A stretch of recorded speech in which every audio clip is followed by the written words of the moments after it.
In 1907, Adventist HealthCare opened its first hospital in Montgomery County. Since then, we've grown to become a comprehensive healthcare system, offering a full continuum of high-quality care across more than 50 facilities to thousands of patients across the Washington D.C. region. With advances in medical treatments and technologies, a world-class team, and numerous awards and recognitions, we remain true to our mission of extending God's care through the ministry of physical, mental, and spiritual healing.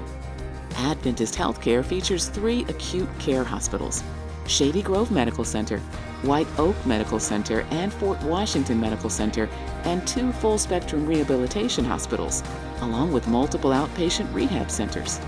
Adventist HealthCare also manages Howard University Hospital in the nation's capital.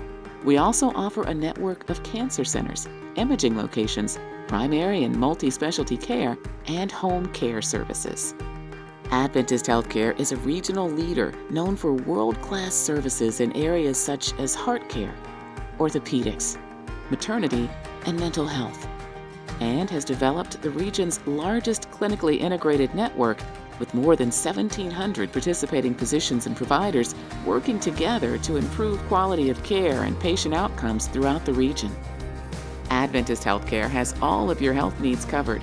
For over a century, we've stayed true to our calling to offer hope and healing by promoting wellness, providing outreach to the most vulnerable in our region, and serving our community with compassionate, high-quality care.